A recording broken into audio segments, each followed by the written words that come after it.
ಅಲ್ಲ, ವೃಕ್ಷದ ಮೂಲದಲ್ಲಿ ಹುಟ್ಟಿದ್ರಿಂದ ಮೂಲಕಾಸುರನು.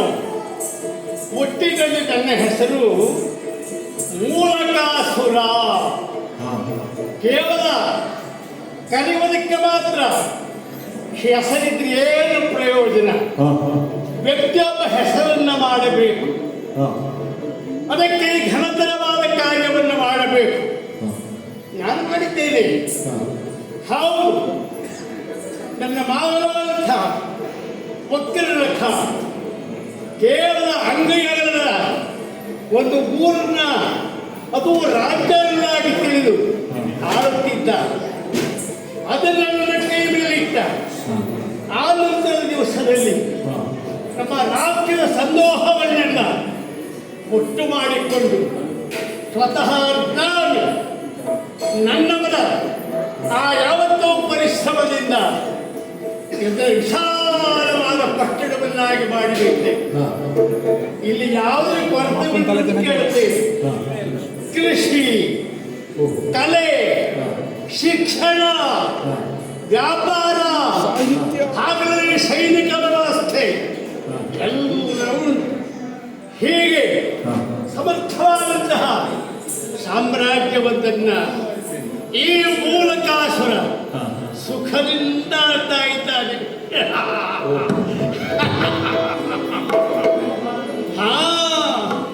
ಕೌಟುಂಬಿಕವಾಗಿ ವಿಚಾರ ಮಾಡಿದೆ. ನನಗೆ ಹೆಂಡತಿ ಇದ್ದಾಳೆ, ಅವಳೇ ವೈಜಯಂತಿ ಎನ್ನುವುದಾಗಿ. ಒಂದು ದಿವಸ ವನದಲ್ಲಿ ಅವಳನ್ನು ಕಂಡಾಗ ಮೋಹಿತನಾದೆ. ನನ್ನ ಒಳಗೆ ಕೇಳಿದೆ, ಒಪ್ಪಲಿಲ್ಲ ಅವಳು. ಯಾವುದೇ ಒಂದು ಗಂಡು ಸುಂದರವಾದ ಹೆಣ್ಣನ್ನು ಕಂಡಾಗ ಮೋಹಿತನ ಆಗಬಾರದಂತಿಲ್ಲವಲ್ಲ, ಆತ ವಾಮೋಹಿಸಲಿಲ್ಲ. ಅಂತಾದರೆ ಆತನ ಪುರುಷತ್ವವನ್ನು ಪ್ರಶ್ನಿಸಬೇಕಾಗ್ತದೆ, ಆತ ನಪೂಸಕ ಎಂದಾಗಿ ತಿಳಿಬೇಕಾಗ್ತದೆ. ಮೂಲಕಾಸುರ ಅಂಶವನಲ್ಲ, ಗಂಡರಲ್ಲಿ ಗಂಡ, ನಿಜವಾದಂಥ ಪುರುಷ ಶಿವ. ಆದ್ದರಿಂದ ಮೋಹಿಸಿದ್ದೇನೆ, ನನ್ನವಳಾಗುವ ಕೇಳಿಕೊಂಡಿದ್ದೇನೆ. ಒಪ್ಪದಿದ್ದ ಕಾದರೆ ಬಿಟ್ಟು ಬಂದಿದ್ದೇನೆ. ಆಮೇಲೆ ದಿವಸದಲ್ಲಿ ಆ ವಕ್ರರಥ ವೈಜಯಂತಿ ನಮ್ಮ ಪರಮೂಲಕ್ಕೆ ಬಂದು ಬಿದ್ದು, ನೀನು ದೊಡ್ಡವ, ಇಷ್ಟು ದೊಡ್ಡ ಮನುಷ್ಯ, ಇಷ್ಟು ದೊಡ್ಡ ರಾಕ್ಷಸ ಪುರೋದ್ಧಾರಕ, ಹೀಗೆ ತಿಳಿದಿರಲಿಲ್ಲ. ತಿಳಿಯಿತು. ಹಾಗಾದ್ದರಿಂದ ನನ್ನ ಮಕ್ಕಳೊಂದಿಗೆ ಒಪ್ಪಿಸುತ್ತೇನೆ ಎಂಬುದಾಗಿ ಹೇಳಿ ಇಲ್ಲಿಯ ಸರ್ವಾಧಿಕಾರವನ್ನು ನನ್ನ ಕೈ ಮೇಲೆ ಇಟ್ಟಿದ್ದಾನೆ. ಮತ್ತಿನ್ನೇನು ಬೇಕು ನನಗೆ? ಇದು ಒಂದು ನನ್ನ ಹೆಂಡತಿ ಎಂಥ ಸುಂದರಿ ಗೊತ್ತುಂಟ. ಆಹಾ ಆಹಾ, ಯಾರೋ ಮೋಹಿಸುವಂಥ ಹೆಣ್ಣು ಅವಳು. ಕೈ ತೊಳೆದುಕೊಂಡು ಮುಟ್ಟಬೇಕು, ಕೈ ತೊಳೆದುಕೊಂಡು ಮುಟ್ಟಬೇಕು. ಇನ್ನು ಕೆಲವು ಹೆಣ್ಣುಗಳನ್ನ ಮುಟ್ಟಿದರೆ ಕೈ ತೊಳೆದು ಕೊಡಬೇಕು. ನನ್ನ ಹೆಂಡತಿ ಆಗಲ್ಲ, ಮುರುಚಲವೇ ನನ್ನ ಪುರುಷತ್ವದ ಫಲವಾಗಿ ಒಬ್ಬ ಗಂಡು ಮಗ, ಅವನೇ ರಕ್ತ ಜಂಘಾಸುರ. ನಮಗೆ ಒಂದು ಅಪವಾದ ಉಂಟು ನೋಡಿ, ಅಸ್ಪೃಶ್ಯರು ಒಡ್ಡ ಹೇಳಿಕೊಳ್ಳಿ ಅಂತಂದ್ರೆ. ಯಾಕೆಂತಂದ್ರೆ ನಾವು ಹೆಂಡ ಕುಡಿಯುತ್ತೇವೆ, ಖಂಡವನ್ನು ತಿನ್ನುತ್ತೇವೆ. ಅದು ಹಂದಿ ಮಾಂಸವಿರಲಿ, ಕುರಿ ಮಾಂಸವಿರಲಿ, ಕೋಳಿ ಮಾಂಸ ಅಲ್ಲ ಗೋವಿನ ಮಾಸವಿರಲಿ. ಹೀಗೆ ಇಂಥ ನಿಷಿದ್ಧವಾದಂತಹ ಪದಾರ್ಥವನ್ನು ಸೇವಿಸುವಂತಹ ನಮ್ಮ ವಿಷಯದಲ್ಲಿ ಇವರು ಅಸ್ಪೃಶ್ಯರು ಅಂತ ಹೇಳಿದರೆ ಏನು ನಾವು ಬೇಜಾರು ಪಡಬೇಕಾದ ಅವಶ್ಯಕತೆ ಏನುಂಟು ಅಂತ ಕೇಳ್ತೇನೆ. ಯಾಕೆಂತಂದ್ರೆ ಅಂಬಿಗರ ಮಗನೊಬ್ಬನಿಗೆ ಅಂಬಿಗರ ಮಗನೇ ಅಂತ ಹೇಳಿದ್ರೆ ಅವನಿಗೆ ಬೇಸರ ಉಂಟು, ಅದನ್ನು ಬಿಟ್ಟೇನು ಭಟ್ಟಾಜೋಷ ಅಂತ ಹೇಳಬೇಕು. ಆದ ಕಾರಣ ನಿಷಿದ್ಧವಾದ ಕರ್ಮವನ್ನು ಆಹಾರವನ್ನು ಸೇವಿಸುವಂತಹ ನಮ್ಮ ವಿಷಯದಲ್ಲಿ ಸಮಾಜ ಅಸ್ಪೃಶ್ಯರು ಅಂತ ಹೇಳಿಕೊಳ್ಳಿ, ನಮಗೇನು ತೊಂದರೆ ಇಲ್ಲ. ಆ ಬಗ್ಗೆ ಬೇಸರ ಯಾಕೆ? ನಾವು ಬೆಳೆಯುತ್ತಾ ಇರುವುದೇ ಸರಿ. ಯಾರೋ ಈ ಕಡೆ ಬರ್ತಾ ಇದ್ದಾರೆ. ಜಯ ನಮೋ ನಾರಾಯಣ, ಜಯ ನಮೋ ನಾರಾಯಣ, ನಾರಾಯಣ ಜಯ ನಮೋ ನಾರಾಯಣ. ಕುರಿತ ನಿವಾರಣ ಭಯವರಣ ನಾರಾಯಣ.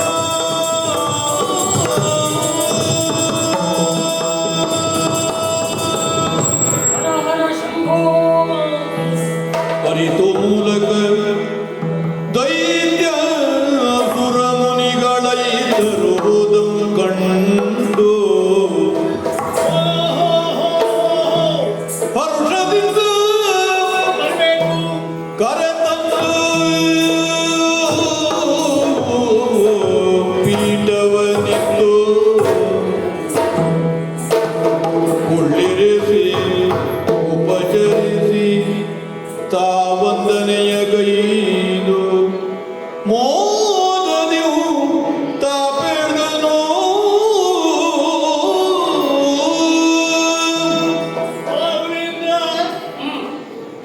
ತಮ್ಮನ ಪೀಠದಲ್ಲಿ ಕುಳ್ಳಿರಿಸಿದ್ದೇನೆ, ಯಥೋಚಿತವಾದ ಉಪಚಾರವನ್ನು ಮಾಡಿದ್ದೇನೆ.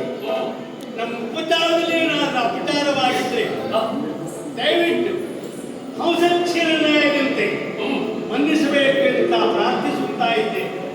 ಸ್ವಾಮಿ ಆಕಸ್ಮಿಕವಾಗಿ ತಮ್ಮ ಬರೋಣ ಈ ಮೂಲಕರಾಷ್ಟ್ರನ ಸನ್ನಿಧಿಗೆ ಆಯಿತು, ತಿಳಿಲಿಲ್ಲ. ಆದ್ರಿಂದಲೇ ಕೇಳ್ತಾ ಇದ್ದೀನಿ. ನಾರದ ಮುನಿ ಪಾನಿ ಮೂರು ಲೋಕವನ್ನು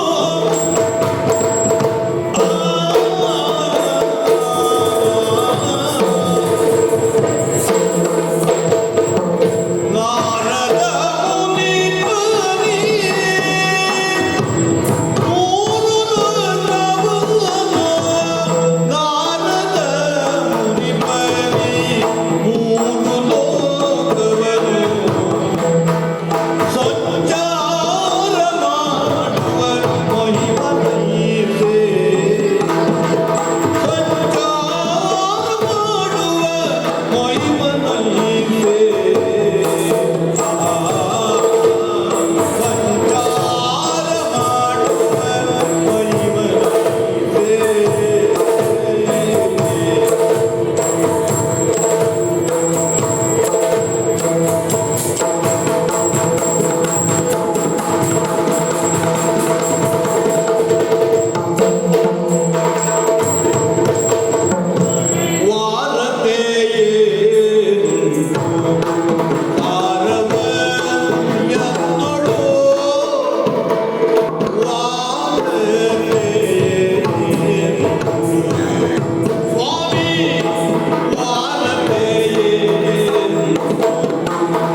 ಒಂದು ಭಿನ್ನವನ್ನು ಮಾಡಿಕೊಳ್ಳಲಿಕ್ಕಿದ್ದೆ. ಏನು? ಮತ್ತೇನೂ ಅಲ್ಲ, ಹ. ತಾವು ನಿಂತಲ್ಲಿ ನಿಂತುವವರಲ್ಲ, ದೇಶ ದೇಶಾಂತರವನ್ನ ಸುತ್ತುತ್ತಾ ಇರುವವರು ತಾವು. ನಿಮಗೆ ಯಾವ ದೇಶ ಅಂತಿಲ್ಲ, ಹ. ನಿಮ್ಮ ಮನೆ ಅನ್ನೋದಿಲ್ಲ, ಹ. ಬಡದಿ ಇಲ್ಲ, ಹ್ಮ್. ಮಕ್ಕಳಿಲ್ಲ, ಹ. ನೀವು ಒಂಟಿ ಜೀವ. ಹ. ಹಾಗಾದ್ರಿಂದ ಹ್ಮ್. ನೀವು ಎಲ್ಲೇ ಹೋಗಲಿ, ಹ. ಏನೇ ಮಾಡಲಿ ಯಾರೂ ಕೇಳುವವರಿಲ್ಲ. ಹಾಗಾದ್ರೆ ಸ್ವೇಚ್ಛೆಯಾಗಿ ಹ. ಸದಾಕಾಲವೂ ತಾವು ಸಂಚರಿಸುತ್ತಾ ಇದ್ದೀವಿ. ಸ್ವಾಮಿ, ಅನೇಕ ಲೋಕಗಳನ್ನ ಬಹುಶಃ ತಾವು ಸಂಚಾರ ಮಾಡಿ ಬಂದಿರಬೇಕು ಇವತ್ತು. ದಯವಿಟ್ಟು ಯಾವ್ಯಾವ ಲೋಕದಲ್ಲಿ ಏನೆಲ್ಲ ವಿಶೇಷವನ್ನುಂಟು, ಯಾವ್ಯಾವ ದೇಶದ ಜನ ಈ ಮೂಲಕಾಸುರನ ಬಗ್ಗೆ ಏನೆಲ್ಲ ಹೇಳಿಕೊಡ್ತಾ ಇದ್ದಾರೆ ಇತ್ಯಾದಿ ಇತ್ಯಾದಿ. ಏನಾದರೂ ವಿಚಾರ ಇದ್ರೆ, ಅಲ್ಲ ಹೊಸ ವಾರ್ತೆ ಇದ್ರೆ ದಯವಿಟ್ಟು ತಿಳಿಸಬೇಕು. ನನ್ನ ರಕ್ತಾರ್ಥಜಂತನಾಗಿ ಮಾಡಬೇಕು. ಮೂಲಕಾಸುರ ಮೂಲಕಾಸುರ ಕೇಳು ಬೇಡುವೆನು.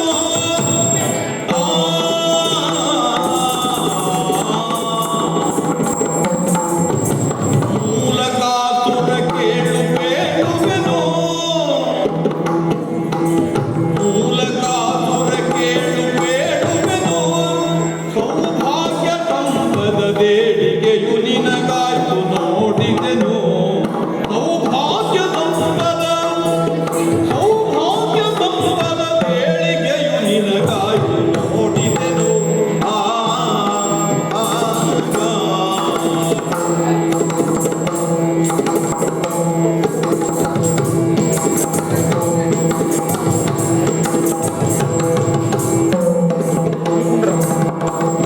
ಉಳದನು ಪರಿಪಾಲಿಸುತ್ತ ವಿಶಾಲ ವಿಕ್ರಮಿ ನೀನಿರುವೆ.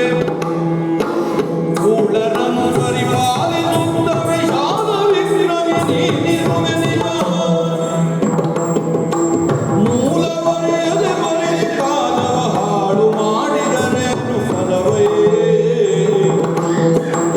ಮೂಲವರೆಯದೆ ಬರೆದ ಕಾಲವ ಹಾಳು ಮಾಡಿದರೇನು ಫಲವೇ.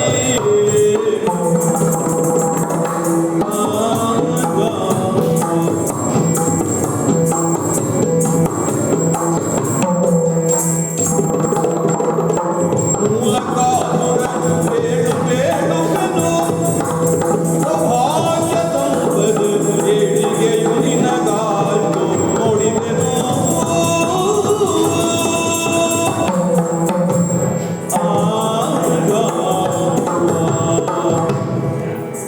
ಮೂಲಕಾಸುರ ಲೋಕಲೋಕದ ವಾರ್ತೆಯನ್ನು ಕೇಳುವ ಹಂಬಲ ನಿನಗೆ. ಹಾಗೆ ಅಂತ ಹೇಳುವ ಉದ್ದೇಶದಿಂದಲೇ ನಾನು ಇಲ್ಲಿಗೆ ಬಂದವ. ಆದ್ದರಿಂದಲೇ ಹೇಳುವುದಕ್ಕೆ ನನಗೆ ಯಾವ ಆತಂಕ ಇಲ್ಲ. ಈಗ ಲೋಕದಲ್ಲಿ ಎಲ್ಲೆಲ್ಲ ಏನೆಲ್ಲ ವಿಶೇಷ ಎನ್ನುವುದಕ್ಕಿಂತ ಈ ಹೊತ್ತು ಇಲ್ಲಿಯೇ ವಿಶೇಷ. ಬಹಳ ಅದ್ಭುತ ಸಂಗತಿ. ನನಗ ತಿಳಿದಂತ ವಿಶೇಷ ಇಲ್ಲಿ ಉಂಟು. ಏನೇನು? ಅಂದ್ರೆ ಇಲ್ಲಿಯವರೆಗೆ ಒಬ್ಬ ಕಾಡಿನಲ್ಲಿ ಸಾಮಾನ್ಯನಂತೆ ಬದುಕ್ತಾ ಇದ್ದವ ನೀನು. ಹೌದು. ಯಾರೋ ಒಬ್ಬ ಕಾಡಜೀವಿ ಅಂತ ಸಾಮಾನ್ಯರು ಭಾವಿಸಿದ್ರು. ಆದ್ರೆ ಈಗ ಇಲ್ಲಿಯ ಪರಿಸ್ಥಿತಿ ಹಾಗಿಲ್ಲ. ಏನು? ಪ್ರಾಯ ಸಮರ್ಥನಾದಂತಹ ನನಗೆ ಯೋಗ್ಯಳಾದಂತಹ ಕನ್ಯೆಯ ಕೈ ಹಿಡಿದು ನೀನೊಬ್ಬ ಸತ್ಯಗೃಹಸ್ಥನಾದೆ.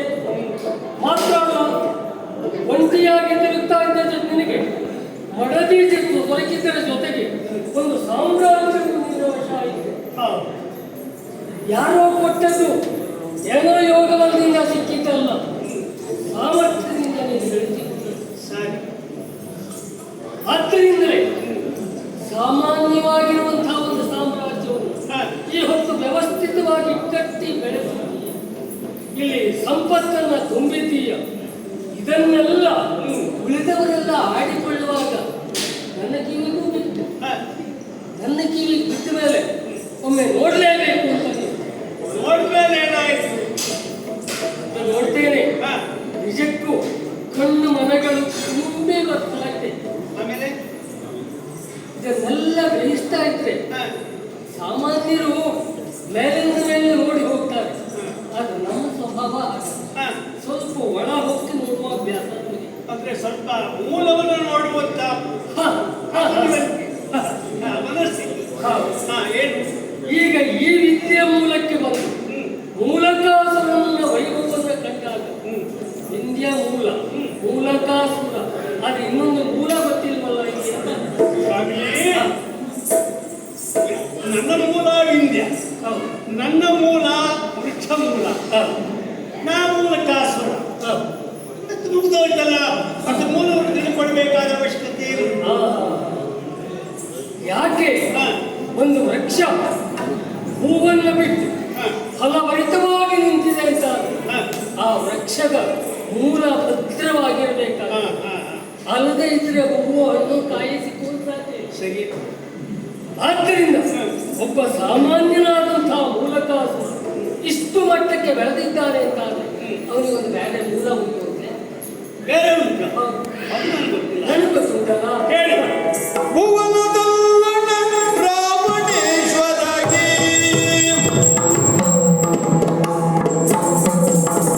ಭುವನದಲ್ಲಣ ರಾವಣೇಶ್ವರಗೆ ತಾರಾಶ ಮೂಲಲಿ ತವ ಕರಣತನ ಒದಗೆ ಕುತಿಯೊಳಗೆ ತಾರಾಶ ಮೂಲಲಿ ತವ ಕರಣತನ ಒದಗೆ ಕುತಿಯೊಳಗೆ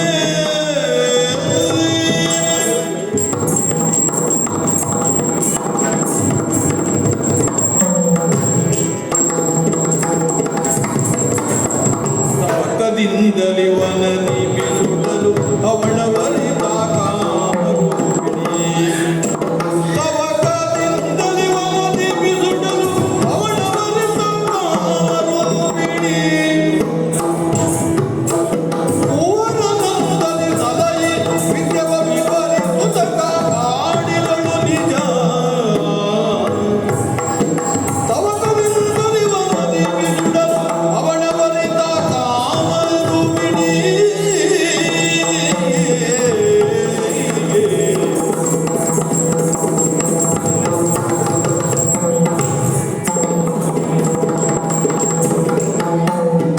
ಮೂಲಕಾಸುರ ಕೇಳು ಕೇಳುವೆನು ಸೌಭಾಗ್ಯದ ಪದ ನೇಡಿಗೆಯು ನಿನಗಾಯ್ತು ನೋಡಿರು ಮೂಲಕಾಸುರ ಮೂಲ ಏನು? ಯಾವಾಗಲೂ ಮೂಲ ಸತ್ವಭರಿತವಾಗಿದ್ದಾಗಲೇ ಹ, ಬೆಳವಣಿಗೆ ಸಾಧ್ಯವಾಗುವುದು. ಅದು ಸರಿಯೇ. ಬೇರೆ ಗಟ್ಟಿಲ್ಲವಾದ್ರೆ ಹ, ಮರ ಸ್ಥಿರವಾಗಿ ಹೇಗೆ ನಿಂತಿತ್ತು? ಅಲ್ವಲ್ಲ? ಹೌದು. ಆದ್ದರಿಂದಲೇ ನಾನು ಯೋಚನೆ ಮಾಡಿದ್ದು, ಏನು? ಇಷ್ಟು ಬೃಹದಾಕಾರವಾಗಿ ಬೆಳೆದ ಹ, ನಿನ್ನ ಮೂಲ ಎಲ್ಲಿ ಉಂಟು ಅಂತ ಯೋಚನೆ ಮಾಡಿದಾಗ ಹ, ನನಗೆ ಸಿಕ್ಕಿತು ಮೂಲ. ಸಿಕ್ತ? ಹೌದು. ಹಾಗಾದ್ರೆ ಇಲ್ಲಿ ಬಿತ್ತರಿಸಬಹುದಲ್ಲ? ಹ, ನೀನು ತಿಳ್ಕೊಂಡ ಹಾಗೆ ಹ, ಎಲ್ಲಿಯೋ ಕಾಡಿನ ಬುಡದಲ್ಲಿ ಮರದ ಹತ್ತಿರ ನೀನು ಸಿಕ್ಕಿದವ ಎನ್ನುವುದು ಮಾತ್ರ ಸತ್ಯ. ಹ. ಅದು ಹುಟ್ಟಿದವ ಅಲ್ಲ. ಅಲ್ಲ. ಹಾಗಾದ್ರೆ ಎಲ್ಲಿ ಎತ್ತಬೇಕಾಗ್ತದೆ? ಸಿಕ್ಕಿದೆ ಅಂತಾದ್ರೆ ಹ. ಅದಕ್ಕೊಂದು ಹುಟ್ಟಬೇಕಲ್ಲ. ಹೌದು. ಯೋಚಿಸಿದಾಗ ನನಗೆ ಅರ್ಥ ಆಯ್ತು, ಹ, ನೀನು ಸಾಮಾನ್ಯದವನಿಂದ ಹುಟ್ಟಿದವನೇ ಅಲ್ಲ. ಯಾವ ಅಸಾಮಾನ್ಯ ನಾನು ಹುಟ್ಟಿದವ? ಒಂದು ಕಾಲದಲ್ಲಿ ಹ, ತ್ರಿಭುವನದಲ್ಲಣ ಎನಿಸಿದಂತಹ ದಶಕಂಠ ರಾವಣನ ಸಂಜಾತ ನೀನು. ನಾನು? ಆ, ಇದು ನನ್ನ ಮೂಲ. ಇದು ನಿನ್ನ ಮೂಲ. ಹ, ಆದ್ರೆ ಹ, ರಾವಣನಿಗೆ ಹುಟ್ಟಿದ ಮಗ ನೀನು ಹೌದು ಅಂತಾರೆ. ಹ. ಈ ರೀತಿ ಕಾಡಪಾದದ್ದು ಆದದ್ದು ಯಾಕೆ? ಗೊತ್ತಿಲ್ಲ ನನಗೆ. ಅಲ್ಲೊಂದು ಹಾಗುಂಟು ಸಮಸ್ಯೆ. ಹ, ನೀನು ಹುಟ್ಟಿದಂತಹ ಸಂದರ್ಭ ಹ, ಮೂಲ ನಕ್ಷತ್ರ ಆಗಿತ್ತಂತೆ. ಹ, ಮೂಲ ನಕ್ಷತ್ರದಲ್ಲಿ ಹುಟ್ಟಿದ ಆ ಮಕ್ಕಳು ವಂಶಕ್ಕೆ ಅರಿಷ್ಟಪ್ರಾಯರು ಹ. ಅಂತ ತಿಳಿದವರು ಹೇಳ್ತಾರೆ ಅಂತ ಹೇಳಿ ಹ. ಆ ರಾವಣ ಅನಿವಾರ್ಯವಾಗಿ ನಿನ್ನನ್ನು ತ್ಯಜಿಸಬೇಕಾಯಿತು. ಆಮೇಲೆ ಹಾಗೆ ಕಾಡಿನಲ್ಲಿ ತ್ಯಜಿಸಿದಂಥ ಹ, ಶಿಶುವಾದ ನಿನ್ನನ್ನು ಇಲ್ಲಿ ವನದೇವತೆ ನಿನ್ನನ್ನು ಸಂರಕ್ಷಣೆ ಮಾಡಿದ್ರು. ಅವಳ ಆಶ್ರಯದಲ್ಲಿ ನೀನು ಬೆಳೆದೆ. ಹ, ಆಕೆ ನಿನಗೊಂದು ಸಂಸ್ಕಾರ ಕೊಟ್ಟು ಬೆಳೆಸಿದ್ರು. ಹ, ಅವಳು ನಿನಗೆ ಸಿಕ್ಕಿದ ಮಗುವೇ ಆದರೂ ಹ. ನಿನಗೆ ಯಾವುದೇ ಕೊರತೆಯನ್ನು ಮಾಡಲಿಲ್ಲ. ನಿನ್ನನ್ನು ಬೆಳೆಸಿದ್ದಾಳೆ, ಅದಕ್ಕೆ ತಕ್ಕಾಗಿ ನೀನು ಬೆಳೆದೆ, ಸಾಧನೆಯನ್ನು ಮಾಡಿದೆ, ಈ ಎತ್ತರಕ್ಕೆ ಏರಿದೆ. ಸ್ವಾಮಿ, ಹ. ಯಾರ ಪಡೆದ ಮಗುವೇ ಆಗಿರಬಹುದು, ಯಾರ ಹೆತ್ತ ಮಗುವೇ ಆಗಿರಬಹುದು, ಹ. ಸಾಕಿದವಳು ಆ ಕಾಮರೂಪಿಣಿ ಅಂತಾಯ್ತು, ಹೌದು. ವಿದ್ಯಾಬೋಧನೆಯನ್ನು ಮಾಡಿದವಳು ಅವಳು ಅಂತಾಯ್ತು. ಅಲ್ಲಿಗೆ ನಮ್ಮ ಬೆಳವಣಿಗೆ ಒಂದು ಹಂತಕ್ಕೆ ಬಂದು ನಿಂದಂತಾಯಿತು. ಹ. ಇನ್ನೊಂದು ವಿಷಯ ಹೇಳಿಲ್ಲ, ಹ. ರಾಕ್ಷಸರಾದಂತ ನಮ್ಮನ್ನ ಹ. ಯಾರೂ ಕಾಪಿಡಬೇಕಾದ ಅವಶ್ಯಕತೆ ಇಲ್ಲ. ಹ. ಹ. ನಾವು ಹುಟ್ಟಿದಾಗಲೇ ಬೆಳೆದು ಬಿಡುತ್ತೇವೆ. ಹಾಗಾದ್ರಿಂದ ಬೆಳೆದಂತ ನನಗೆ ಇನ್ನು ಇತರೆ ಮೂಲಗಳನ್ನು ತಿಳಿದುಕೊಂಡು ಮಾಡಬೇಕಾದ್ದೇನು? ನಮ್ಮದೇ ನಮ್ಗೆ ಮುಂಚಲ್ಲ ಸ್ವಾಮಿ. ಸಾಲು ಏನು? ಯಾವಾಗಲೂ ಹ. ವ್ಯಕ್ತಿ ಮಹತ್ವಾಕಾಂಕ್ಷೆ ಆಗಿರ್ಬೇಕು. ಹೌದು. ಅಲ್ಲದೆ ಇದು ನನಗೆ ಇಷ್ಟಿದೆ ಸಾಕು ಅಂತಾದ್ರೆ ಆ ಬದುಕಿಗೆ ಏನಪ್ಪ? ಆದ್ದರಿಂದ ಹೇಳ್ತಾ ಇದ್ದೇನೆ, ಈಗ ನಿನ್ನ ತಂದೆ ನಿನ್ನನ್ನು ಬಿಡುವುದಕ್ಕೆ ಕಾರಣ ಇದು. ಆದರೆ ಕಥೆ ಏನಾಗಿದೆ, ಏನು? ನಿನ್ನ ತಂದೆಯಾದರೂ ಇದ್ದಾನೋ? ಏನು ಸತ್ತು ಹೋಗಿದ್ದಾನೋ? ಹೌದು.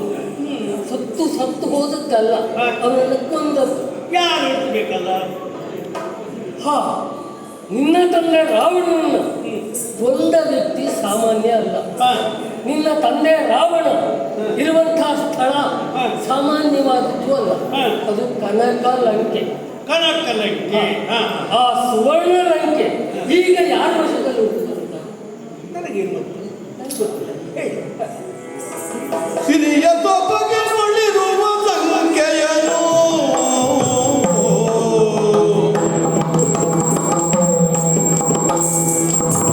ಸಿರಿಯ ಸೊಬಗೆ ನುಡಿರುವ ಸಂಖ್ಯೆಯನು ನಿನ್ನಿಂದ ತಪ್ಪಿಸಿ ಕಿರಿಯ ತಂದೆಗೆ ಕೊಟ್ಟ ರಾಘವನು ನಿನ್ನಿಂದ ತಪ್ಪಿಸಿ ಕಿರಿಯ ತಂದೆಗೆ ಕೊಟ್ಟ ರಾಘವನು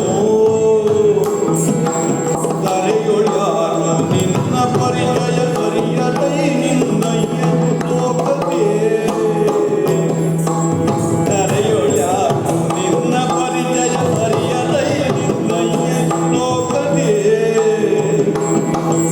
ಹರಿಸಿ ಕೀರ್ತಿಯ ಮಾಡಿದ ನೀನಿ ಹಿರಿಯ ಮೂಲದಿ ಬಾಳ ಕಳೆಯುವೆ ಧರಿಸಿ ಕೀರ್ತಿಯ ಮಾಡಿದ ನೀನಿ ಹಿರಿಯ ಮೂಲದಿ ಬಾಳ ಕಳೆಯುವೆ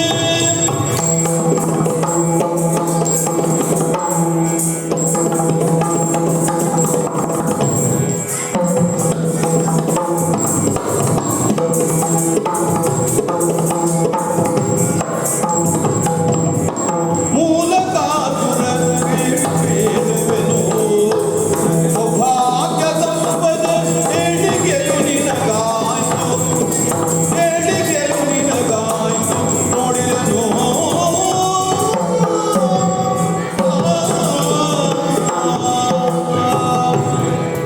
ಪುರಕಾಸುರ, ಆ ಸುವರ್ಣ ಲಂಕೆ ನಿನ್ನ ತಂದೆಯ ಕೈ ತಪ್ಪಿ ಹೋಯಿತು, ಅಂದ್ರೆ ಅವನನ್ನು ವಧಿಸಲಾಯಿತು. ಹಾಗೆ ನಿನ್ನ ತಂದೆ ರಾವಣನ ಕೈ ತಪ್ಪಿದಂತಹ ಆ ಲಂಕೆ ಈಗ ಯಾರ ವಶದಲ್ಲಿ ಉಂಟು ಅಂದ್ರೆ, ಯಾರ ವಶದಲ್ಲಿದೆ? ರಾವಣನಿಗೆ ಒಬ್ಬ ತಮ್ಮ ಇದ್ದ. ರಾವಣನಿಗೆ. ಹೌದು. ಹ.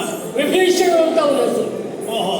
ಆ ವಿಭೀಷಣ ಒಂದು ಕಾಲದಲ್ಲಿ ಅಯೋಧ್ಯೆಯ ಅರಸು ರಾವಣನಲ್ಲಿ ಯುದ್ಧ ಮಾಡಬೇಕಾದ ಸಂದರ್ಭದಲ್ಲಿ ವೈರಿ ಪಕ್ಷವನ್ನು ಸೇರಿಕೊಂಡು ಆ ಮೂಲಕವಾಗಿ ತನ್ನಣ್ಣನ ಸಾವಿಗೆ ತಾನೇ ಕಾರಣನಾಗಿ ಈಗ ರಾಮನ ಅನುಗ್ರಹದಿಂದ ಆ ಲಂಕೆಯನ್ನು ಆಟ ಆಡ್ತಾ ಇದ್ದಾನೆ.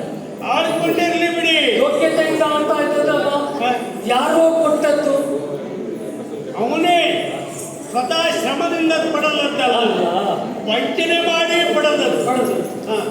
ಈಗ ಅವನು ಆಡ್ಕೊಂಡು ಇರಲಿ ಅಂದ್ರೆ ನಾನು ಕೇಳ್ತೇನೆ, ಯಾವಾಗ ಹಿರಿಯ ಮಗನಿಗೆ ನಾಡಿನ ಅಧಿಕಾರ ಹೋಗ್ಬೇಕು, ಕ್ರಮ. ಈಗ ಹಿರಿಯ ಮಗನಾಗಿ ನೀನು ಇಲ್ಲಿ ಕಾಡಿನಲ್ಲಿ ಇರುವುದು, ಅಲ್ಲಿ ಸಂಬಂಧ ಇದ್ದ ಒಬ್ಬ ರಾಜ್ಯವನ್ನು ಆಳ್ತಾ ಇದ್ದ, ಯಾಕಂದ್ರೆ ಅದೇನು ಅವನಿಗೆ ಪಿತ್ರಾರ್ಜಿತ ಆಸ್ತಿ ಅಲ್ಲ. ಹಾ. ನಿನ್ನ ತಂದೆ ರಾವಣ ಅದನ್ನು ಪಡೆದುಕೊಂಡದ್ದು ಅವನ ಸ್ವಾರ್ಜಿತ ಸ್ವತ್ತು. ಆದ್ದರಿಂದ ತಂದೆಯ ಸ್ವಾರ್ಜಿತ ಸ್ವತ್ತು ಮಗನಾದ ಹಿರಿ ಮಗನಾದ ನಿನಗೇ ಸಿಗಬೇಕು ಸ್ವಾಮಿ. ಆ, ಇದು ಮೂಲ. ಮೂಲ. ಇದು ನಿಜಕ್ಕೂ ಆ, ನಾವು ಸ್ವಾಗತಾರ್ಹವಾದಂತಹ ವಿಷಯ ಎಂಬುದಾಗಿ ಭಾವಿಸುತ್ತೇವೆ. ಆ, ನನ್ನ ಮೂಲ ಲಂಕೆ. ಲಂಕೆ. ರಾವಣೇಶ್ವರನ ಮಗ ಮಗ ನೀನು. ಲಂಕೆ ಅಧಿಕಾರ ನನ್ನ ಕೈವಶವಾಗಬೇಕಾಗಿದೆ. ಹೌದು. ಬದಲಾಗಿ ಯಾರೋ ವಿಭೀಷಣಾದಿ ಆಡುತ್ತಾ ಇದ್ದಾರೆ. ಇದ್ದಾನೆ. ಅಕ್ರಮವಾಗಿ ಅಂತ ಆಗ್ತದ ಬಿಡುತ್ತೇವೆ ಅಂತ ಮಾಡಿಕೊಂಡ್ರೆ ಮಾಡ್ತಿರ್ಬೇಕು.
ನನಗೆ ದೊರಕಬೇಕಾದ ಸಾಮ್ರಾಜ್ಯವನ್ನ ತನ್ನ ಕೈವಶ ಮಾಡಿಕೊಂಡಿದ್ದಾರೆ ಅಂತಾಯ್ತು. ರಾವಣ ಅನುಗ್ರಹದಿಂದ ಮಾಡ್ಕೊಂಡಿದ್ದ. ಏನಿದ್ರು ಇದು ಅಕ್ರಮ ವ್ಯವಹಾರ ಎನ್ನುವುದರಲ್ಲಿ ಯಾವ ಸಂದೇಹವಿಲ್ಲ. ಬೇಡ. ಆದ್ದರಿಂದ ಇಂಥದ್ದನ್ನ ವಿರೋಧಿಸಬೇಕಾದದ್ದು ನಮ್ಮಂಥ ವಿವೇಕಗಳ ಕರ್ತವ್ಯ. ನಮ್ಮ ಯಾವತ್ತೂ ಮತ್ತು ಅಧಿಕಾರಕ್ಕೆ ಯಾರಿಂದಲೇ ಆತಂಕ ಉಂಟಾಗಲಿ ಅದನ್ನು ನಿವಾರಿಸಿಕೊಳ್ಳಬೇಕಾದದ್ದು, ಅಧಿಕಾರವನ್ನ ಸಾಯುತ್ತೆ ಪಡ್ಕೊಳ್ಳಬೇಕಾದದ್ದು ನಮ್ಮ ಕರ್ತವ್ಯ ಎನ್ನುವ ನೆಲೆಯಲ್ಲಿ ಈಗಲೇ ಮುಂದಾಗುತ್ತೇನೆ, ಹೋಗುತ್ತೇನೆ. ಲಂಕೆಗೆ ನಮ್ಮಲ್ಲಿ ಬೇಕಾದಷ್ಟು ಬಲವಿದೆ, ಅವರನ್ನೆಲ್ಲ ಕೂಡಿಕೊಂಡು ಹೋಗಿ ಆ ಶಿವಾಸನ ಕೂತಂತಹ ವಿಭೀಷಣ ಹೋಗಿ ಅವನ ಗುಂಡವನ್ನ ಚೆಂಡಾಡಿ ಆ ಸಿಂಹಾಸವನ್ನ ಕರಗತ ಮಾಡಿಕೊಳ್ಳುತ್ತೇನೆ. ವರಬಲವೇ ದುರನರ ನಡುಗಿಸಿದ ರಾವಣನು. ವರಬಲವೇ ದುರನರ ನಡುಗಿಸಿದ ರಾವಣನು. ಸರಿಯಾದ ಮೇಘನಾದನ ಚಮತ್ಕೃತಿಗೆ. ಸರಿಯಾದ ಮೇಘನಾದನ ಚಮತ್ಕೃತಿಗೆ. ದುರದಿ ತರಿದರು ರಾಮ ಲಕ್ಷ್ಮಣರು ತವ ಶೌರ್ಯ. ದುರದಿ ತರಿದರು ರಾಮ ಲಕ್ಷ್ಮಣರು ತವ ಶೌರ್ಯ. ಮರೆಯಲು ವಿಭೀಷಣನ ಬಳಿಯಲು ತೊಡಗೆ.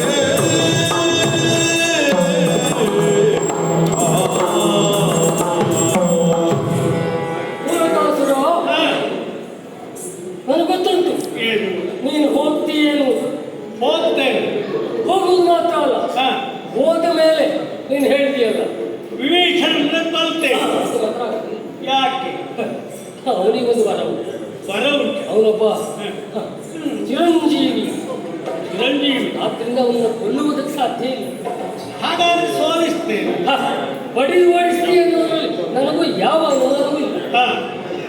ಆದರೆ ಅಲ್ಲಿಗೆ ಪ್ರಕರಣ ಮುಗಿಯುವುದಿಲ್ಲ ಅಂತ ನನ್ನ ಅನಿಸಿಕೆ. ಮುಂದೇನಾಗ್ತದೆ? ಯಾಕೆಂದ್ರೆ ಅವನಿಗೆ ಅಯೋಧ್ಯೆಯ ರಾಜ ರಾಮನ ಅನುಗ್ರಹ ಸದಾ ಉಂಟು.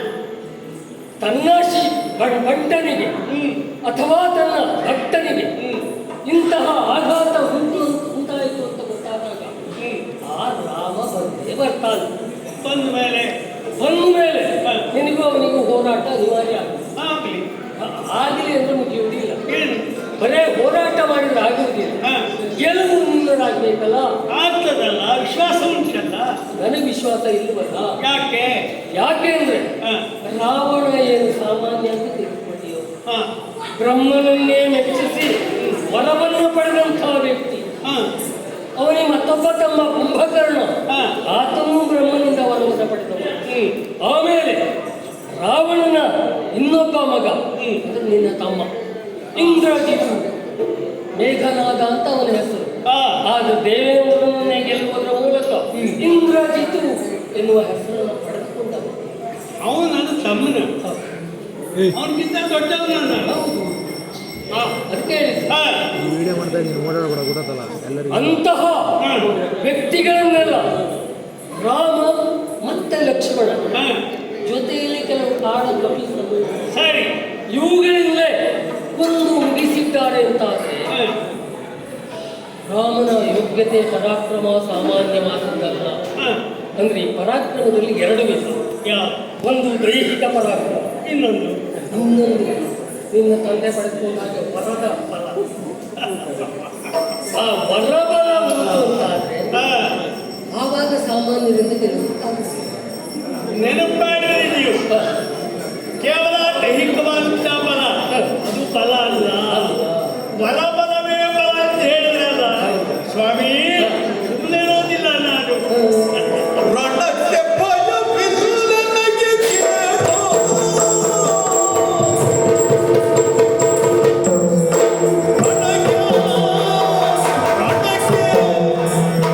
ರಣಕ್ಕೆ ಭಯವಿಲ್ಲನಗೆ ಕೇಳುವ ದೇವಿಯೋ. ಧನ ತೊರೆದು ವರವ ಪಡೆಯುವೆನೋ. ಮುನಿವ ಧನ ತೊರೆದು ವರವ ಪಡೆಯುವೆನೋ. ಅನುಭವಕ್ಕೆ ವೈರಿಗಳು ಹಣದ ಕೈಯನೆ ಬಿಡುವೋ. ಅನುಭವನು ಎದೆಯಲಿ ನೀನೋ.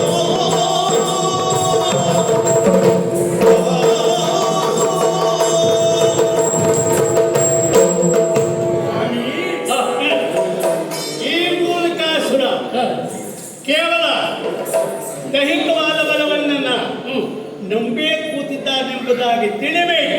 ಮತ್ತೇನು ಇವನಿಗೂ ದೈವದ ಕುರಿತಾದಂತಹ ನಂಬಿಕೆ ಉಂಟು. ಈ ಲೋಕದಲ್ಲಿ ದೈವಬಲಕ್ಕಿಂತ ಮಿಗಿಲಾದದ್ದು ಯಾವುದೂ ಇಲ್ಲ ಎನ್ನುವುದು ನನಗೆ ಗೊತ್ತು. ಆದ ಕಾರಣ ದೈವೀ ಬಲದಿಂದ ಪ್ರೇರೇಪಿತನಾದ ಹಾಗೂ ಭುಜಬಲದಿಂದ ಪ್ರೇರೇಪಿತನಾದ ರಾಮನೋ ಅಲ್ಲ ಲಕ್ಷ್ಮಣನೋ ಅವನ್ನ ಕೊಲ್ಲುವ ವಿಷಯದಲ್ಲಿ ಅಲ್ಲ ಸೋಲಿಸುವ ವಿಷಯದಲ್ಲಿ ನಾನೇನು ಮಾಡ್ತೇನೆ? ಆ ದೇವಿಯನ್ನು ಕುರಿತು ಘನಘೋರವಾದ ತಪಸ್ಸನ್ನು ಆಚರಿಸಿ ಅವಳಿಂದ ಅನೇಕ ಸಿದ್ಧಿಯನ್ನು ಪಡೆದು ಪರಬಲದಿಂದ ಪ್ರೇರಿತನಾಗಿ ಆ ರಾಮ ಲಕ್ಷ್ಮಣ ಅವರನ್ನು ಮರ್ದಿಸುತ್ತೇನೆ, ವಿಜಯ ಸಾಧ ಆಗುತ್ತೇನೆ. ಸಾಕಲ್ಲ? ಈ ಶುಭ ನಿರೀಕ್ಷೆಯಲ್ಲೇ ನಾನಿದ್ದವ. ಅದಕ್ಕೆ ಹೇಳಿದ್ದು, ಕೇವಲ ದೈಹಿಕ ಬಲವನ್ನು ನಂಬಿ ಹೋಗಬೇಡ, ಹೊರಬಲವನ್ನು ಸಂಪಾದಿಸು. ನೀನೀಗ ಮೊದಲು ಮಾಡಬೇಕಾದ ಕೆಲಸ ಹೊರಬಲವನ್ನು ಸಂಪಾದಿಸು. ಅಷ್ಟು ಮಾಡಿ ಲಂಕೆಯನ್ನು ಗೆದ್ದ ಮೇಲೆ ಆ ಸುವರ್ಣ ಲಂಕೆಯ ಸಿಂಹಾಸನದಲ್ಲಿ ನೀನು ಕುಳಿತಾಗ ನಾನು ಕೊಳ್ಳೆ ಅಲ್ಲ. ಪುರಮುನಿ ಪಾತ್ರರೊಳಗಿಂದು ದುರುಳ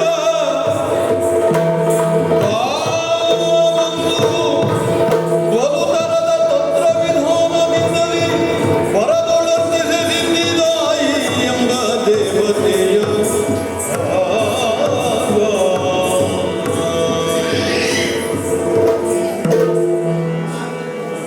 ಪುರಮದ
ಮಗನೇ, ಏನು ಬೇಕು ವರ ಅಂತ ಕೇಳಿದಳು.